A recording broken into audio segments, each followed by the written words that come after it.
All right. This is going to be the second half of the second half of the linguistics lecture. So it'll be the final installment of that. I'm not sure how many recordings we're on because I'm doing it a separate time from the other ones. In any case, let me get the slides up and we will. There we go. Okay, so this is the second half of the lecture. This is the start of it. We're going to move forward into the second half of this. We went through all that. This video that's trying to play there. Okay. Okay, so this is the last half of that. Change in language. That's what we're going to be talking about. That's not good. Yeah, no, I didn't anticipate that. It's the animation's not working correctly, which is not the end of the world. This was a slide in which I talked about assumptions on language change, and specifically the language of Esperanto. Now, people used to assume that you had a lot of control over language change, and that you could basically mold a language to your expectations however you like. I gave Esperanto as an example of this. Right, one that came out of logical positivism, which is a philosophical orientation discipline within philosophy that generally cycles around the idea that logic can solve all the world's problems, and that all the world's problems are created by illogical actions. Right, so that's an aspect of logical positivism, which contributed to the idea that we could create a perfect language, and that would force people to think in a logical way. If anybody's ever taken a foreign language or studied English very much, you notice that there are a lot of inconsistencies in it. There are irregular verbs, irregular spellings, all kinds of things like that.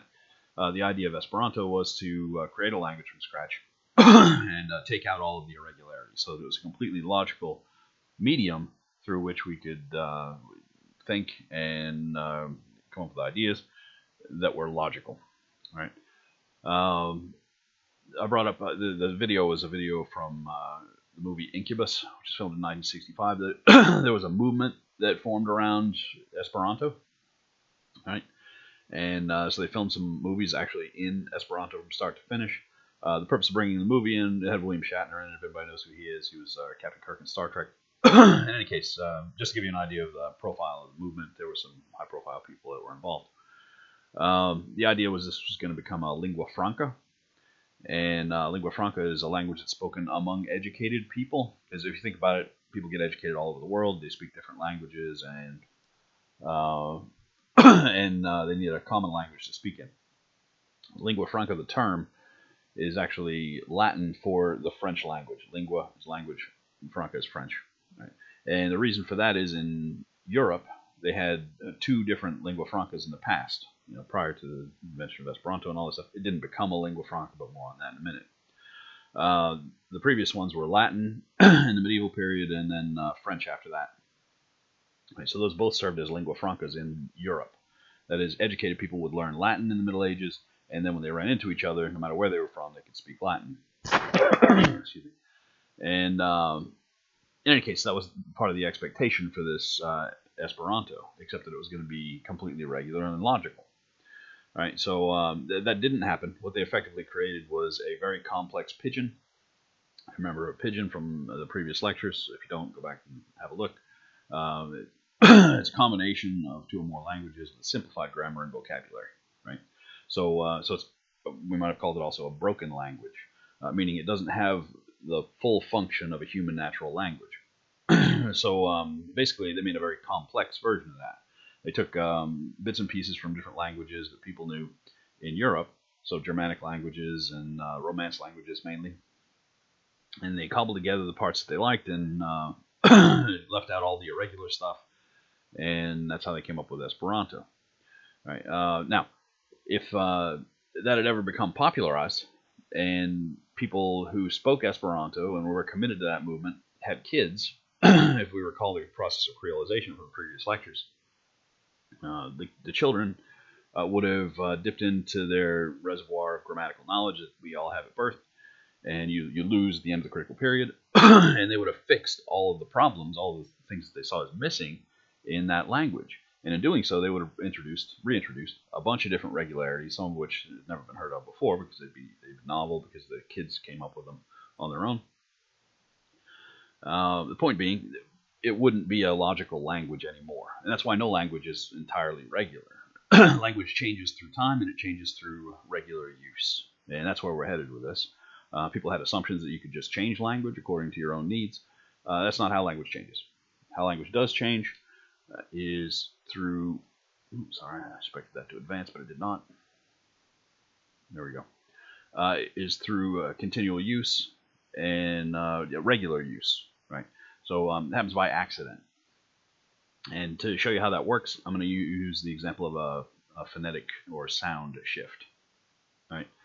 I chose sound shift. I could have talked about other kinds of shifts, changes based on syntax, changes based on morphology, phonology. Sorry, this is an example of phonology, but semantics as well. This is the simplest one, the most concrete one, and so I chose this. Bear in mind, this basic process applies across all those other categories as well. All right. So the way a sound shift works, as I said, it's very physical. Sounds are physically produced in the mouth. We've seen this chart before, I believe. It's a chart of the vowel sounds as they're produced inside the mouth. This space is meant to represent the space inside the mouth, right? So you see the bisected head there, so you can see inside the mouth cavity, and this is meant to represent that space. The dots represent the positioning of the tip of the tongue in relation to the rest of the mouth. It's a chart of vowel sounds. Vowels are produced without the tongue touching any other part of the mouth, so it can be recorded in 2 dimensions. You don't need 3 dimensions in order to represent this. That's a convenient chart. All right, the symbols on the chart are from the International Phonetic Alphabet, and we talked about that in previous sections as well. So you should recall that. Each symbol equals 1 sound. They represent the sounds as they're produced in different parts of the mouth. Right? I'm going to make an analogy between this space and this positioning of the tongue and keyboards and the positioning of fingers to produce the correct results when we're trying to write on a keyboard or through a keyboard. Whether it's a typewriter or a computer, we have the same problem. It's a mechanical process. Now, making sounds is also a mechanical process. That's why I can make the analogy. All right, the way a sound shift works is people make mistakes when they're speaking. And when they're making a mistake, they tend to hit something that's close by. If I'm trying to hit an F, for an example, it's more likely that I'm going to hit an R, T, G, D, anything around it, than I am going to just accidentally hit a P.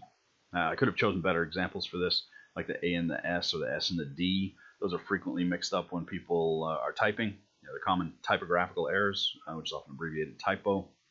We make those mistakes all the time. Could have used the O and the P.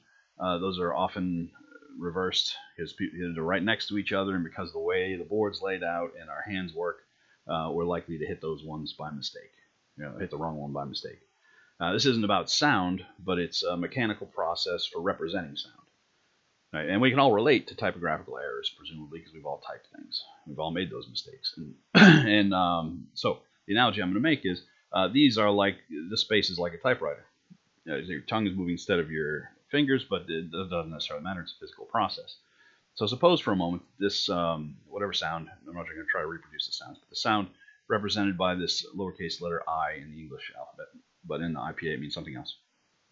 So that's one phoneme in a language, right? That lowercase I is a phoneme in a language.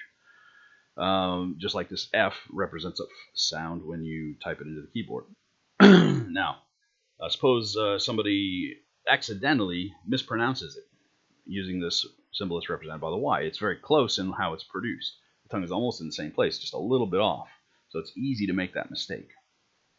So initially, that's going to be seen as an error. Everybody's going to say, "What'd you say?" And then they'll repeat it with the correct one, and it'll be fine. They'll understand. Right? Because that I is a phoneme, and that whatever sound is represented by the Y is not. It's just an incorrect sound. It doesn't change the meaning in an intelligible way. All right, so what happens eventually, though, is it gets used, and many people make that mistake. And people hear the mistake, and sometimes they reproduce it by accident without even thinking about it. And eventually, it gets kind of regularized. And then, for a while, both of the sounds, both the one represented by the I and the one represented by the Y, are accepted as the same phoneme. And we had a word for that when there's variation in the pronunciation of a phoneme, or more than one sound that makes the same difference in change, or same change in meaning in a language, right? We call them allophones, right? So we have initially we have one phoneme. Then we have a situation where we have allophones because so many people have made a mistake that has been regularized, and then eventually that can shift so that the sound that was originally a mistake and then became an allophone then becomes the phoneme, and the original sound is seen as incorrect. Right? And this is seen by native speakers of a language. Those are always the source of data and this sort of thing. Right? So that would be a sound shift. For example, if I kept hitting the P instead of the O in consistently in every word, and it just happened all the time, and there was a while when people recognized the word, whether you put a P or an O in there because they knew that mistake was common, and that'll be the allophone stage in terms of the analogy, right? And then eventually they just sort of switch to the P because you're going to hit that accidentally anyway, so you keep just saying P. You know, that would be how it would work in a keyboard. In sound, you're switching from one sound to another, obviously. Right? And then again, it's because of the physical proximity of the tongue and the way the sound is made. You know, it's just easy to make that physical slip from one sound to the next. And then it gets accepted, regularized, and goes from phoneme to allophones to a new phoneme and a new incorrect sound. Right? So that's how a sound shift works. Right? Again, we could talk about this kind of shift in any of the other subfields that we talked about, any of the other elements of language. You know, we could talk about it where morphology is concerned. Well, we start spelling a word differently or forming it differently. We talk about syntax. Well, we started using a slightly different order of words in certain phrases and sentences. You know, and initially it's a mistake, then it gets regularized, and then it becomes the only correct thing. Same thing could happen in any aspect of language. Just sound shifts was very concrete, so I figured I'd use that as an example. So how does that happen? Well, just through just as in typing, we have rules that prevent that from being regularized, but just as in typing, it just happens through normal use. You know, difference in languages, nobody's patrolling that as closely as they are the written language. Right? So things can be regularized. All right, these shifts happen at sort of a regular pace. Right? So if we know two languages are related, for example, and one sound has a phoneme that makes a certain change in the meaning of language, and suppose it's this Y, one's represented by the Y. No, there's another animation. Doesn't matter, we talked about that. All right, suppose it's this lowercase y. And the related language, which we know is related from looking at other aspects of it, like the core vocabulary. Core vocabulary is a set of words that are used frequently and therefore are less likely to change. So if you look at the core vocabularies of different languages, you can often see similarities where you might not in other vocabulary. In any case, so you know two languages are related. I mean, you look at the core vocabulary, you see that they have a lot of words in common, but there are certain shifts that have happened. In one language, we've got a phoneme represented by the lowercase y. In the other language, we have one that's represented by this theta-looking symbol here. Right? Now, most likely, they didn't just stop saying this one and start saying that one right away. Most likely, what's happened is a series of shifts. You know, that's just not the way it works. You don't accidentally start typing K's when you're trying to type F's. So there's probably been a series of shifts. Probably shifted from this sound to that sound, maybe from this sound to that sound, maybe from that sound to that sound, and then to that, and then to that. So there have been several shifts. You can count up the shifts and use that to estimate the time and distance of people separating from each other in the past. So presumably in the past, if they're two related languages, they both were speakers of one language. If we go back far enough, and then they separated from each other, and then those processes of change started acting on the languages differently because they experienced different things, they had different mistakes made, and it basically underwent different evolutionary pressures. This is also directly analogous to what we said about evolution and how species are formed, right? In any case, you can use these shifts, count up the shifts, and they're frequent enough, regular enough, that you can estimate the time and distance of separation. So how far apart people were, and how long ago they separated, right? Based on the amount of interaction that went on between the two. And that's analogous again to gene flow, as we talked about it in the bio section. Now, how much interaction do they really have? They're totally separate. There's going to be more change, more difference between them probably.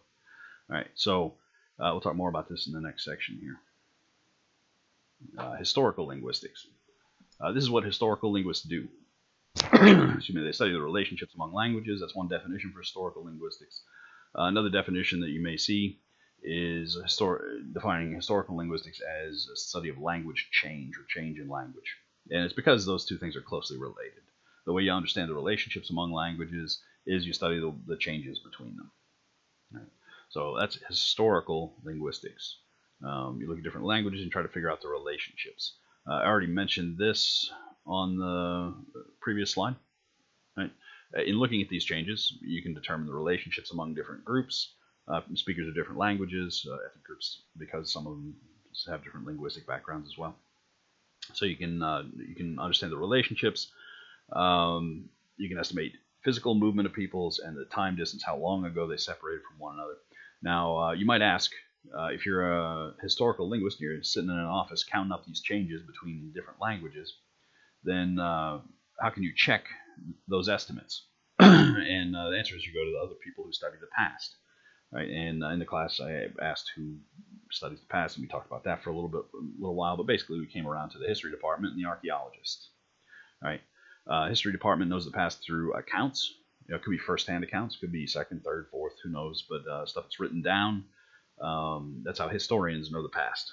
They know it through what people say about it. So we can check with the historians. We can go to archaeologists who study the past through the physical remains, things left in the ground that have to be excavated and analyzed, and that's how they understand what went on in the past. Now, historians and archaeologists frequently consult with each other, to see if their stories match up, and often they do. Sometimes they don't, and so they have some mysteries to solve, and usually they do work that out. They just didn't have enough information, or usually there's a convergence of information that creates the picture of history that we have. Now, when you start comparing the estimates of historical linguists against the historians and the archaeologists, usually they're pretty close, right? So it's a pretty regular sort of change that happens. And if you see 5 changes, there's a good chance it's X amount of time has gone by and X amount of distance has been between these two groups of people.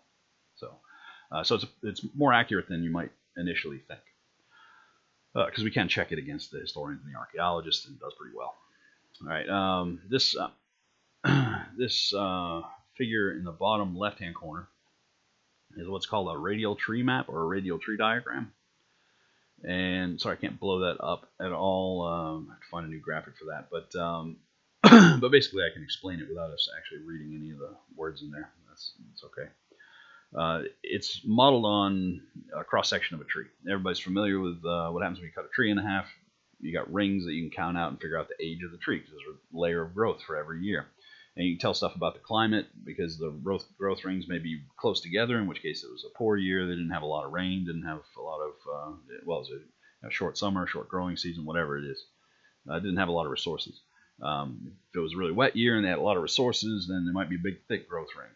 Right? So you can tell a lot from reading those rings. I said it was analogous to this. They patterned it after that basic idea. We're going back through time from the outside to the inside. The absolute outer perimeter of this would be what's the bark on the tree ring. And that's where you're going to find living languages. Living languages. Living languages are languages that have native speakers today. That is, there are people who teach their kids these languages, or they learn them just growing up, and that's their native language. All right, so these are living languages, or languages with native speakers today, and they're all on the outside of the radial tree map.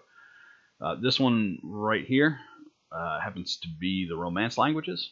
All right, so you got Italian, French, Spanish, Portuguese, Catalan, Romanian, those kinds of things, which are all derived from Latin.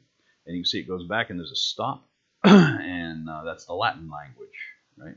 And we talked a little bit in class about the reason for that, and it's because the Romans took over all of Europe, and there were people speaking all different kinds of languages, and because the Roman Empire came along, they made them speak Latin.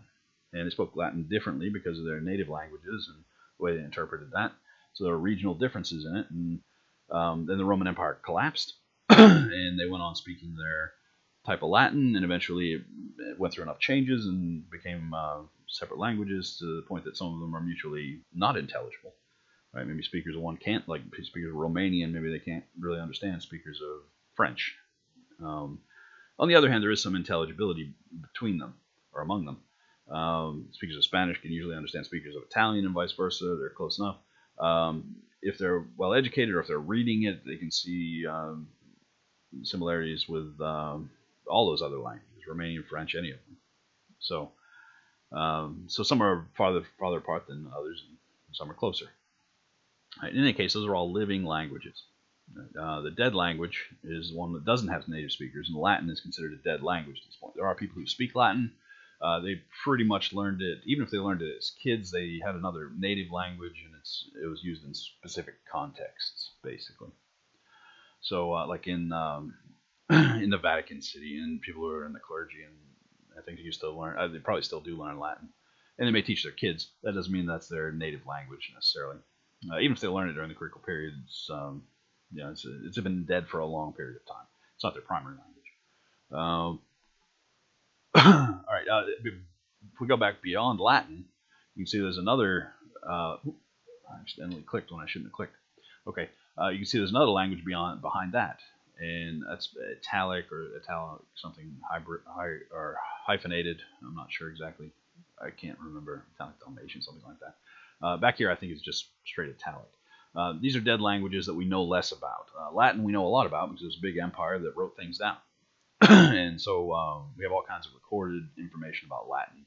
The entire grammar has been analyzed to death. They used to teach Latin in American schools. I don't know if they do anymore, but they did when I was in high school. I took Latin. In any case, it's not that hard to come by. Any college you can learn it. These other languages we don't know that much about, right? Some of them we maybe do, but some of them really there's very little record. They may have been referenced in Latin. People might have talked about the predecessor language, and there may be even a couple of texts surviving, but basically we don't know that much about the languages. Some of them we have really nothing but a name. These ones back here, we may not really have any evidence of the language except for the fact that it was referenced in these later languages. Excuse me. If we go all the way to the middle, notice that there's a space between the dead languages and this thing at the middle. At the middle, we have a proto-language. And a proto-language is one that's been reconstructed. It's a theoretical language. We don't have a name for it. We don't know who spoke it exactly, but we can theorize that there was given that all those other languages exist, all those living languages, all those dead languages, and the things that they have in common with each other, we can theorize that in the distant past, they all came from a common group of speakers of one common language.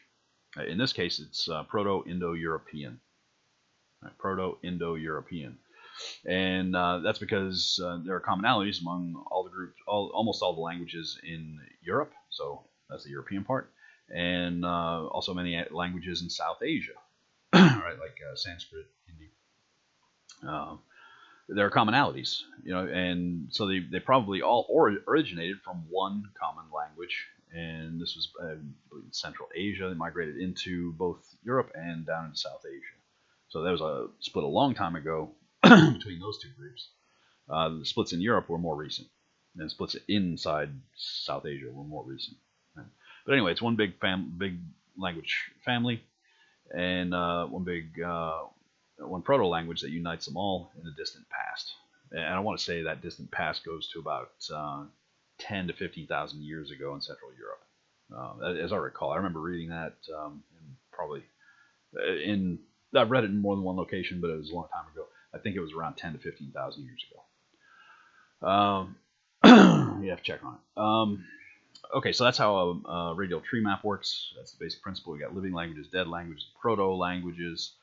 We could also talk about substrate languages. We talked a little bit about the differences between and parent languages. Those are other terms that may come up. Latin is considered the parent language of all the Romance languages. That's a parent language. It's a language that preceded it and gave rise to the others. Parent language. Now, these Romance languages are all different in part because of the substrate languages.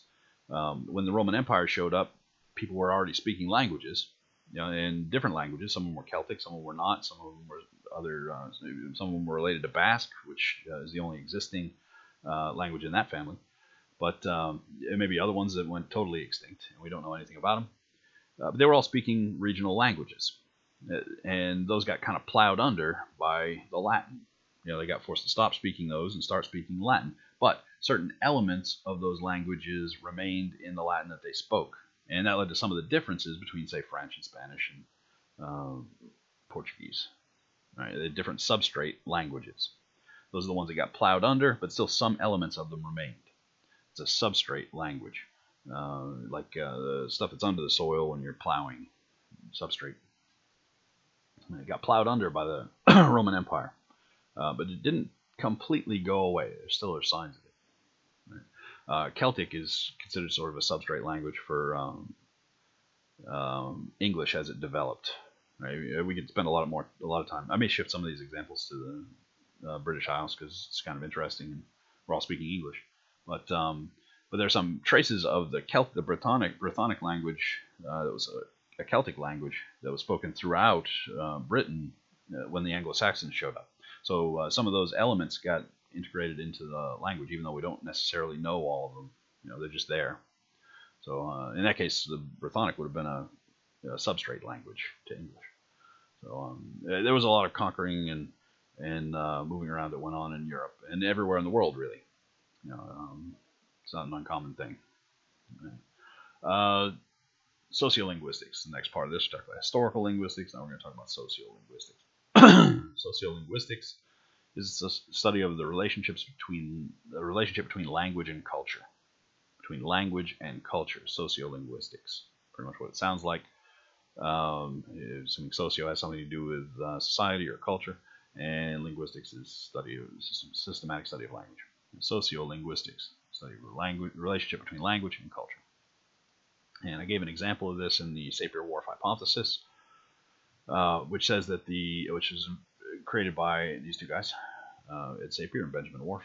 They were linguists in the late 19th, early 20th century. I'd have to check the dates on them.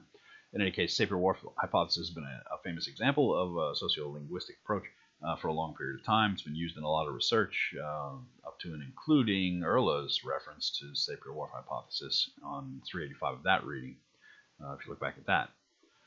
I believe that's her conclusion when she's sort of extending beyond her basic argument and showing relevance to other theories. In any case, the basic idea of the Sapir-Whorf hypothesis is that the structure of language shapes the way in which we understand the world and therefore can shape our behavior. And that's the important thing. That's why it's interesting to so many people, including the Basque. Sapir-Whorf hypothesis tells us that we all speak a language. That language provides us a structure for understanding the world. So we understand the world through that structure, and that affects our behavior. And presumably if we spoke another language, we'd understand the world through a different structure, and that might affect our behavior differently. Right? So language, in other words, affects behavior. Right? And it's still categorized as a hypothesis. Remember, a hypothesis is an educated guess designed to explain things that you've observed, facts that you've observed. Right? So it's not risen to the level of theory. It's not the Sapir-Whorf theory. It's not that everybody said, oh, yeah, that's probably what's going on, and we have ample evidence, we can't really refute it. We're not at that stage with it, but it's an interesting hypothesis, which has persisted, and it hasn't been completely rejected or kicked out, although many people have criticized it. All right. It is an example of sociolinguistics. What they're interested in is language and how it relates to culture or behavior. And so Sapir-Whorf hypothesis, one we want to remember, as an example of sociolinguistics, study of the relationship between language and culture. Here we did talk about the Basque a bit and the earlier reading in the context of sociolinguistics, because that was a piece on, it was a work of sociolinguistics, I think. It's fair to say. She had other points too, but she was talking about sociolinguistics, specifically the relationship between the language planning, the way the Basque use the language in a political context to maintain their own autonomy and gain power for their movement. Right. So she talked at length about the politicization of Euskara. Euskara is the internal name for Basque. That's what it is in Basque. They don't call it Basque. They call it Euskara. and she wrote extensively on the relationship there and the past of it. When I was looking for an article Initially, the article I intended to include was one by David Greenwood, who's I don't know if he's still around. He used to be at Cornell, but he was in his 90s years ago, so he's probably not still around. At least 4 or 5 years ago. In any case, he had written in the 1970s, I believe, it was still under the Franco regime. He had written a piece studying underground Basque language groups. Right, so literally they were studying it. It was illegal. Like they could go to jail for studying that language in this region. This is the region that we're talking about, by the way. It's the Atlantic Ocean, bridges across into France, and is mainly in Spain. Right, so they're Basque in France and Basque in Spain. They're up in the mountains here. They're on the coast. They have a lot of resources. We probably used the term language isolate. Language isolate is a language that is not related to any other language. And Basque is generally classified as a language isolate. It's not related to any other languages that are spoken around it. This group of people was able to maintain autonomy through multiple waves of conflict. Right, there were Celtic groups that came through and controlled most of this territory, and they lived through that. They predated that. There was the Roman group that came through, then there were other Germanic groups that came through after that, and then there were the modern states that formed, France and Spain, and they managed to survive all that stuff and maintain their language. Now, under fascism in Spain, remember there was a civil war between the fascists and the communists in Spain in the 30s, and the fascists won, and they controlled the country until about 1980, I think it was 1980 or 79 when Franco stepped down. But under Franco, he was looking at this, and it was totally illegal for them to speak this language. Franco wasn't the first person to ever tell them not to speak their language. The Romans came up through and made everybody speak Latin. Somehow they dodged that. Right? Well, they dodged it with Franco, too. They were having these underground language schools on penalty of going to prison for doing it because it was integrated into their identity. Right? She talked at length about that. Primordial and instrumental views, and she made a distinction. Of course, those two are not mutually exclusive. And how the language is used in the context of preserving their autonomy from in this case, the Spanish government. She was on the Spanish side. Yeah.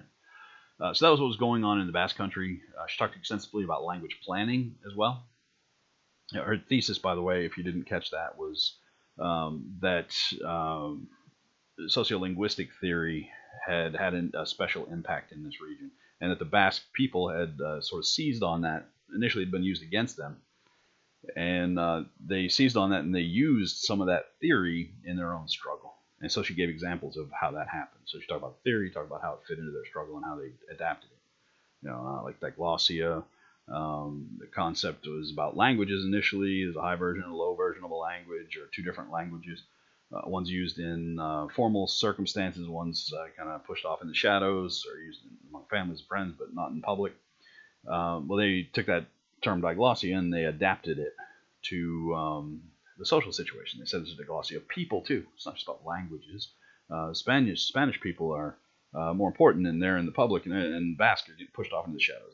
So they used that concept in a different way in their own struggles. So she went through a list of those kinds of things that were going on. They were borrowing the theory and applying it. Language planning was another thing.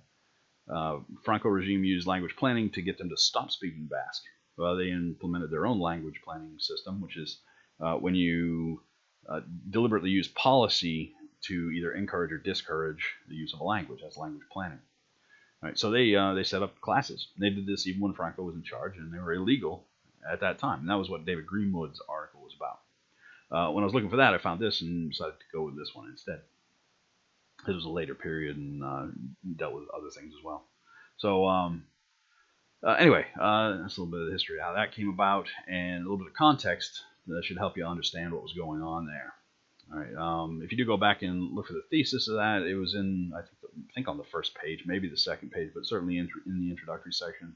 And I believe she actually says, specifically, I argue. Whenever you see that kind of language, it means they're stating their thesis.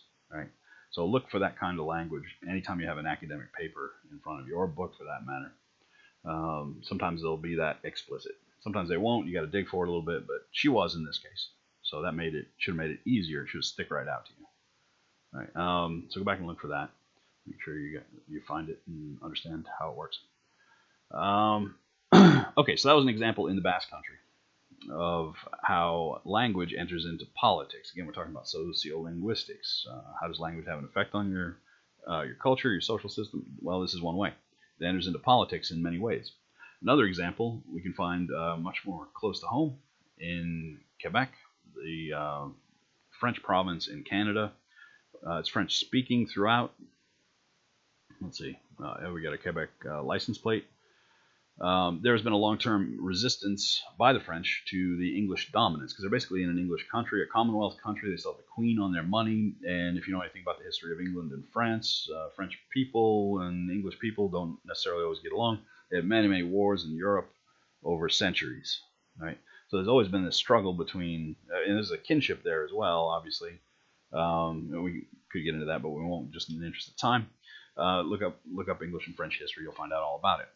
But there's a long, long history there between the English and the French, right, of animosity and to a certain extent cooperation, but mostly animosity. So the French French speakers found themselves in this awkward position of living in a predominantly English country. And so there's been a struggle that's been going on since the founding of Canada a long, long time ago to maintain their French identity in that context. And sometimes it's been violent, and it's always been contentious. And I pulled up the license plate because it's an example of a use of the language in a political context, right? It's, again, a Quebecois license plate, right? So from the province, and at the bottom it says "Je me souviens," which means I remember. Now, I've heard more and less pointed versions of that, but probably the most pointed is I remember you English people and what you did to us French people, and we will never forget it, right? We're going to fight you till the day we die. That is one position. As an American, I went up there just recreationally. Went to Montreal, was stumbling around, didn't really realize that conflict had gone on. I didn't really think about it. I mean, I knew in the back of my head, but I didn't really think of it in concrete terms. I'd taken some French. I tried speaking French to some people because that was the majority language there, and they immediately switched to English because, why are they going to bother with your bad Parisian French when they don't even speak Parisian French? It's mutually intelligible, but they speak Quebecois. You don't make an effort to speak that because none of our public schools teach Quebecois. They all teach Parisian French because that's the correct French, the European French. Who are interested in talking to Canadians, we'd all learn Quebecois in school, which would make sense. Anyway, nobody does. So they go up there and they hack away with their poor Parisian French, and natives of Quebec, they just switch because they're bilingual anyway, meaning they learned both during the critical period. They grew up speaking French and English at the same time, so they can easily switch. They're native speakers of both, basically. So anyway, they had no sense of humor about trying to help you with your French or anything like that. They just switched to English. And there was some hostility underneath that. I mean, it was a tourist area, so they wanted to have your tourist dollars. They wanted to make nice, but you could tell there was a little bit of, there was a little bit of reservedness in dealing with Americans because they're English speaking and, still outsiders. Right. Once I started thinking about this a little bit, I realized those conflicts aren't that old, right? They occasionally have referendum. Referendum, plural is referenda. Referendum, just like datum. A referendum is when you put something to a popular vote. And in the politics section, we talked a little bit about the difference between direct democracy and representative democracy. Most Western democracies, including the United States, are representative democracies. So we elect somebody, we elect people who meet in a legislature and make laws for us. We don't usually put everything to a one-to-one vote. That's a representative democracy. In a direct democracy, everybody votes directly on everything and the simple majority wins. Now, the disadvantages to that, right, is something called the tyranny of democracy, which we should have talked about in the politics lecture, which happens later on. And that's when 51% of the people get scared about something, like maybe an attack from a foreign country or a massive pandemic, and they make a rash decision because it happens so quickly, right? And usually they vote for this person that seems strongest against whatever the threat is. And often that person turns that strength against the population after the threat is neutralized, and that is known as the tyranny of democracy. In many cases, as soon as something goes wrong, they vote for basically an authoritarian government that takes over everything. Worst case, and a simpler way of explaining the tyranny of democracy, suppose 51% of the people decided to kill off 49%. Well, that would be legal within that system entirely. Well, no, we voted, so off you go. So anyway, that's the reason that representative democracies exist, and why the United States was initially structured as one, and still is one. They wanted to basically put the brakes on that. So it doesn't end the democracy; it slows the process down. It's meant to slow the process down. All right, in any case, sometimes we have occasion to use a referendum, which is a direct democracy, and they may be binding or not binding, but they give the elected representatives a sense of what everybody actually wants right now. Right, so that's the purpose of a referendum. Sometimes they're binding, in which case they have to abide by it. The legislatures that have been elected have to abide by it. So every so often, like every generation or so, it turns out they have a referendum in French Canada, in Quebec, on whether they want to secede from Canada. As an American, you don't even think about that kind of stuff. The most recent one, I think, was back in the 70s, maybe the 80s. I don't remember exactly. But it's always, so far, it's always come out like 51-49 for staying. So they're taking a chance every time they do that. Now, back to me walking down the street. You could see this if you were looking for it.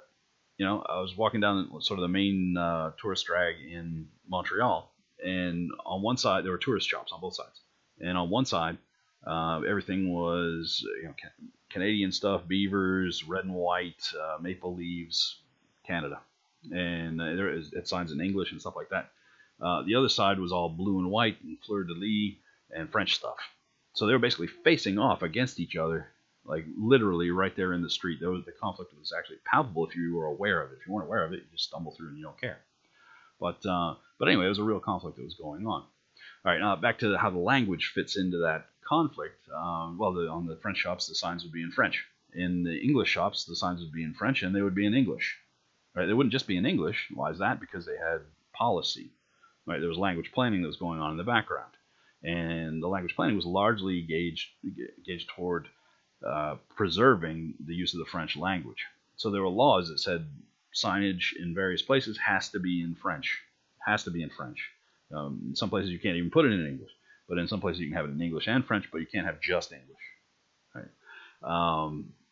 Let's see. Other thing, language on the license plates. All the official stuff was done in French. They have, I think, 6 universities in that province, and many of them are good universities. Only one of them has a language of instruction that's English. That's McGill, if people have heard of that. The other ones are all good universities, equal to McGill for the most part, as I understand it. But the language of instruction is French. That's deliberate because they're trying to maintain that French identity in the middle of English Canada. All right, so those are 2 examples of sociolinguistic interest. Erla did write about that. Other people have written about the French and Canadian struggle, but we didn't have a specific written example of that. It was just one I brought up from experience, and I've read a little bit about it in the past as well. In any case, both examples of sociolinguistic interest. Here we talked about, sorry, this is a little bit of a messy slide. It's got all these do link to sounds, but they don't work in this context, so we'll roll through this. The main things to get on this are prestige dialect as a term, and a prestige dialect, this isn't really the definition of that. It's more a judgment of it. A prestige dialect is a manner of speaking that indicates social status, right? A connection to wealth, power, prestige, any of those things.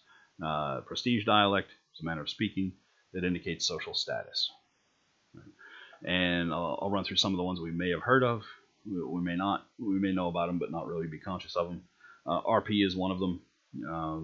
If people don't know anything about the United Kingdom, they might not know that there are multiple English accents and British accents, and I mean more than you would think for such a small place. It's an island nation. It's much, much smaller in land area than the U.S., but they have a lot of different accents going on there, a lot of different manners of speaking. And most of them are tied closely to class and region. Right? Class is much more important in the United Kingdom than it is in the United States. It's think of how much people focus on race in the United States. Class is as important as race is in the United States, in the United Kingdom. they really are focused in on that. So the way people speak is really indicative of their status in society in a way that it's just not in the U.S. And more on that when we get to prestige dialects in the U.S. Right. In any case, RP, received pronunciation, is a particular London dialect which has been historically spoken among upper class people, right? People in the gentry, nobility, the upper classes. And there were many other just London accents. There were several other London accents, like a Cockney accent, probably people have heard of, like from My Fair Lady. That was a lower class London accent. And there are several others there as well. As I said, there are a lot of different accents in the UK. In any case, prestige dialect, RP, definitely fits the bill of a prestige dialect. You went to the best universities, you're going to come out speaking RP. In the United States, Standard American English, abbreviated SAE sometimes, also called Network English, is an example of a broadly spoken prestige dialect. Right? It indicates that you have some education because that's what you write all your college papers in. That's the language you are most likely to hear on the radio and the television. It's what's called Network English. So it's a regional dialect in the Midwest where the radio broadcast industry grew up, and that's where that's why it probably rose to prominence in the first place. So Standard American English, again, affiliated with pretty much every educational institution in the country. You learn to speak and write and think in Standard American English, no matter what your regional dialect may be. Boston Brahmin is a more rarefied sort of prestige dialect. It's one that people recognize. It's associated with any of the Kennedys, right? So we had John F. Kennedy and Teddy Kennedy, and if you heard either one of them, you would have heard a Boston Brahmin dialect. It was a small group of people, relatively initially in Boston, and they lived on some hill in a neighborhood, and they all spoke that Boston Brahmin dialect. Nobody cared about that until John F. Kennedy was elected and became famous, and then everybody understood, everybody recognized Boston Brahmin, and it became a prestige dialect because it was associated with that family in particular. It was so famous that it was replicated in the construction of Mayor Quimby on The Simpsons. He was basically, he was in part based on these Kennedy characters and spoke something akin to a Boston Brahmin dialect. It was sort of a caricature of a Boston Brahmin dialect. Some Southern accents are considered to be prestige dialects as well, like I think a Charleston accent, some of the ones that sound more sort of aristocratic, like antebellum type accents that still exist today. Some of those are associated with wealth and landowning and all that stuff. I had Spacey when he was on House of Cards. He was affecting an accent like that, which is a sort of prestige dialect in the South. I also pointed out Larry the Cable Guy and how he used a particular accent. It was not a prestige dialect, but even if something is not a prestige dialect, it can help plug you into a community. The way that you speak is very closely tied to identity, right? If you look up Larry the Cable Guy's old work, I forgot his real name. It's not Larry the Cable Guy. You look at his old work when he was relatively young. he spoke Standard American English, and I think he's from the Midwest actually. And he was dressed differently. He made different kinds of jokes, and he created this character that spoke a real accent. I don't remember exactly which one it is, but there are multiple Southern accents as well. It's not associated with upper class. It's associated with middle to lower class people in certain parts of the South. In any case, many people could relate to it. He was making jokes that were funny in those contexts, and the guy made like $100 million. And part of that had to do with adoption of this persona, and a big part of that was the language he spoke. Right, so that's not his native language. He didn't grow up speaking that way. He affected that for the character. All right. Moving on to the next thing. This is another question that I get, so I wanted to make sure that I addressed it. A lot of times students will walk off kind of confused about dialects and languages. This may not help the confusion. We have to remember kind of two different ways of looking at it. Right? Linguists, they like complicated stuff, and they will always point out that dialects and languages are functionally the same thing. And one phrase that they often will dredge up whenever you bring this up is that a language is a dialect with an army and a navy. And what they're pointing out is that the only difference between the two is not in function, it's in the way we understand it politically. One example of this, of the linguist's point, is Czechoslovakia. If anybody knows anything about that, while the Eastern Bloc was still thriving, such as it is, well, never thriving, but while it was still surviving under the Soviet Union, basically, there was one language, it was Czechoslovakian, but you had two different dialects of it. One was spoken in the eastern part and one was spoken in the western part. They were mutually intelligible, meaning speakers of one could understand speakers of the other, and vice versa. Then, when the Soviet bloc collapsed, as those systems will, what happened here? Oh, I skipped over there. We'll come back to that in a second. That country actually split into the Czech Republic and Slovakia, and now we regard those as separate languages, Czech and Slovak, right, or Slovakian. And so now we call them languages. They're just as mutually intelligible as they were in the past, but now they each have their own country. So we'll say, okay, you got your own language. So that's what the linguists mean. There's not really much of a difference. They both function the same way. We just draw lines based on the politics. Another example that supports the linguists on this is the Spanish and Italian connection, right? The people who speak Spanish and people who speak Italian, if they're well educated, they can usually understand each other without switching languages. They're close enough that they can figure it out.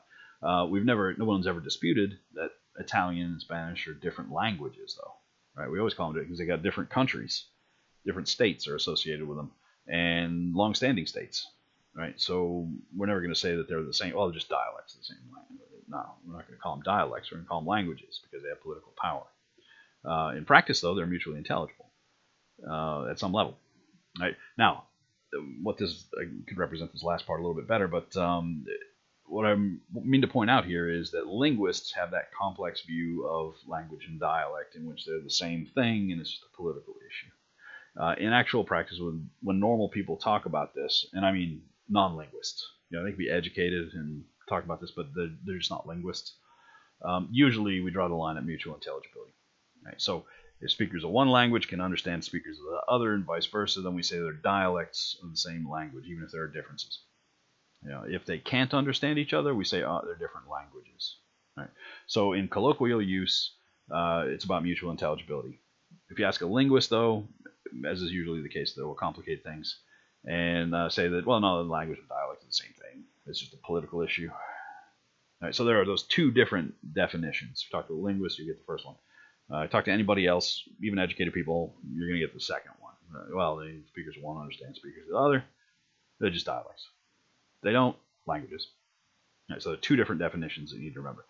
The one linguists give you, and the one everybody else uses. And that's the end of that. All right, so that finishes up the linguistics section. If you have any questions, go ahead and bring them up in class. We'll talk about them. Otherwise, we'll close this out.